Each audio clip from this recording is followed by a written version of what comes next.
Edison Memolla, kryebashkiaku i Rogozhinës, është arrestuar pasi apeli i gjykatës së posaçme la në fuqi dënimin me 1 vit burg për korrupsion aktiv në zgjedhje në bashkëpunim. Vendimi u ekzekutua nga policia e Durrësit dhe përfshin edhe 2 bashkëpunëtor, Blerim Xhamani dhe Ndriçim Tavxhafa.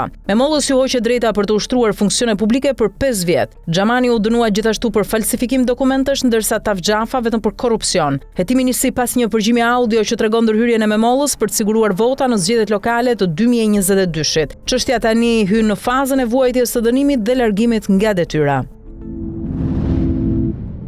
SPA ka përfunduar hetimet ndaj Elvis Roshit, ish kryebashkiak i Kavajës, dhe ka kërkuar dërgimin e çështjes në gjykim për shpërdorim detyre. Hetimi lidhet me parregullsi në procedurat tenderuese gjatë periudhës 2013-2014, ku dyshohet se u shkaktua dëm ekonomik prej 33 milion lekësh. Auditimet zbuluan përdorim të standardeve të ndryshme dhe skualifikimet pa drejta të operatorëve. Çështja do të shqyrtohet nga gjyqtarja Rudina Palloi pas një procesi hetimor që përfshiu edhe sekuestrimin e celularit Roshit dhe kontrolle personale nga ana e prokurorisë së posaçme. Dosja tashmë hyn në fazën e saj gjyqësore. Policia e Tiranës zbatoi vendimin e gjykatës për sekuestrimin preventiv të një apartamenti dhe një garazhi në zonën e Selitës me vlerë 200.000 euro. Pasurit i përkisnin Pajtim Braçajt, 63 vjeç, i dënuar në Shqipëri për trafik droge, dhe Gjino Leshajt, 44 vjeç, i dënuar në Itali për të njëjtin krim. Operacioni burimi i udhëhequr nga seksioni për hetimin e pastrimit parave dhe aseteve kriminale dhe Prokuroria e Tiranës synon të gjurmojë dhe sekuestroj pronat e tjera me origjinë kriminale, ndërsa hetimet vijojnë. Në seancën e radhës në gjykatën e posaçme për dosjen Plumbi Art, i pandehuri Henrik Hoxhaj, një herësh i penduar i drejtësisë, ka dhënë detaje të reja tronditëse. Ai deklaroi se Nuredin Dumani, një tjetër i penduar i drejtësisë, i kishte ofruar 150.000 euro për vrasjen e Lulzim Mashës dhe 100.000 euro për vrasjen e djalit të tij. Sipas Hoxhajt, konflikti lidhej me një prishje fejese dhe moskthim pasurish mes familjeve. Ai tha se arma ishte siguruar përmes një personi të tretë dhe se gjatë atentatit arma e autorit tjetër u bllokua. Hoxhaj pretendoi se ishte lëvizjet përmes radios policisë. Një punonjës policie u përfshi në një konflikt me një qytetar pas një debati për parkimin në pallatet malajziane në Laprak. Përplasja verbale u përshkallëzua dhe efektivi nxori armën e shërbimit dhe e drejtoi atë ndaj qytetarit. Policia njofton se punonjësi, nën komisar me iniciale FH nga DVP-ja e Kukësit, është pezulluar, arma e tij është bllokuar dhe ndaj tij ka nisur procedura disiplinore dhe penale. Rasti është referuar prokurorisë për veprime të mëtejshme, ndërsa pamjet e kamerave të sigurisë tregojnë momentin e incidentit, teksa hetimet vijojnë. Eduard Biba, 45 vjeç, humbi jetën në autostradën Tiranë-Durrës pas një arresti kardiak ndërsa po drejtonte automjetin. Policia njofton se ai humbi kontrollin e makinës për shkak të problemit shëndetësor dhe ndroi jetë menjëherë në vend ngjarje. Biba ishte oficer i policisë, shef i seksionit të krimeve në Durrës dhe kishte punuar më parë edhe në Lezhë e Mirdit. Lajmi tronditi familjarët, miq dhe kolegët e tij. Autoritetet italiane kanë goditur një rrjet të gjerë të trafikut të kokainës në Umbri, i cili kishte në krye të tij shqiptar dhe drejtohej nga Shqipëria. Autoritetet italiane zbatuan masat e sigurisë ndaj 7 personave të grupit që vepronte në trafikun e kokainës në rajonin e Umbrias dhe më gjerë. 5 nga të dyshuarit janë shqiptar, 1 italian dhe 1 rumun, ndërsa grupi drejtohej nga një shtetas shqiptar nga Shqipëria. Hetimet e nisura në vitin 2024 nga njësia ekonomiko-financiare zbuluan se qendra operative ishte në Foligno dhe mbështetej nga një aktivitet restorantesh që përdorej si mbulesë për riciklim të parave. Grupi përdorte teknologji të avancuar për të shmangur kontrollin dhe deri tani janë sekuestruar 68 kg kokainë dhe 2 automjete të modifikuara.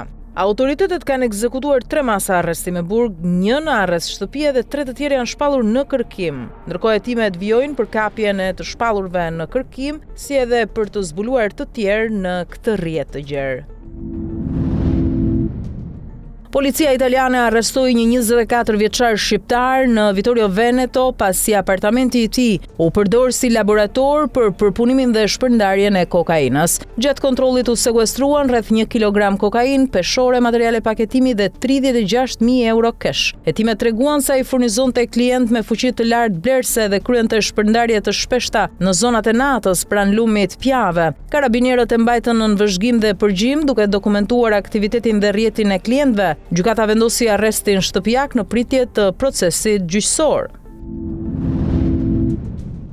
Një 33 vjeçar shqiptar humbi jetën tragjikisht në një aksident në autostradën Poretana Nord, Marca Boto në Bologna. Mjeti i tij, tip Volkswagen Lupo, u përplas ball për ball me një kamion plerash gjatë një manovre parakalimi dhe më pas mori flak. Shërbimet e emergjencës mbërritën në vendngjarje, por i riu shqiptar ishte i djegur brenda automjetit. Identifikimi zyrtar ende nuk është konfirmuar për shkak të gjendjes së trupit pa jetë. Megjithatë, gjithçka flet se kemi të bëjmë me një të ri shqiptar. Autostrada ku ndodhi ngjarja u mbyll për disa orë dhe u rihap pas hetimeve paraprake.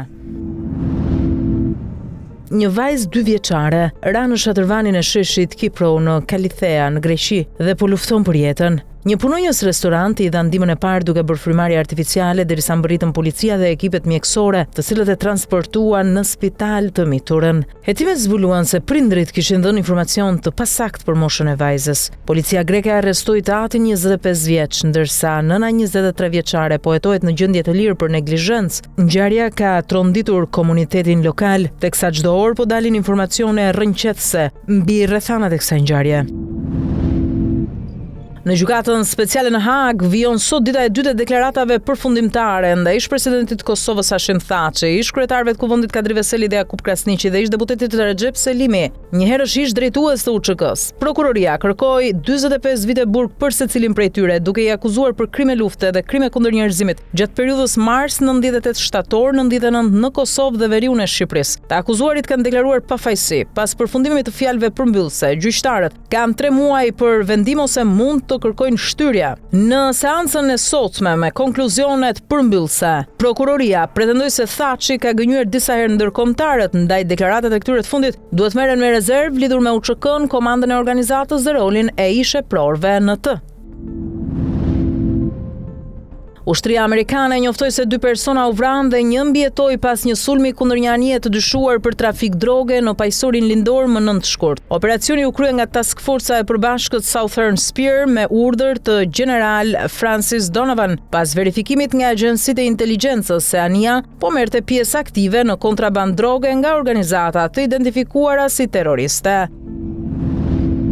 Autoritetet norvegjeze kanë nisur hetim të gjerë pas publikimit të dokumenteve amerikane mbi kontaktet me pedofilin Jeffrey Epstein. Hetimi përfshin diplomaten Mona Juul dhe bashkëshortin e saj, Terje Rod Larsen, të dy në ndyshimin për korrupsion të rëndë dhe përfitime financiare nga Epstein. Juul da dorëshën nga posti ambasadores, ndërsa Rod Larsen ishte emëruar më parë ekzekutori i testamentit të Epstein. Hetime paralelisht shqyrtojnë ish-kryeministrin Thorbjørn Jagland dhe kontaktet të princeshës Mette-Marit. Autoritetet theksuan se përmendja në dokumente nuk nënkupton automatikisht përgjegjësi penale, por situata ka shkaktuar reagime të forta publike dhe kërkesa për transparencë dhe hetim të pavarur është e domosdoshme.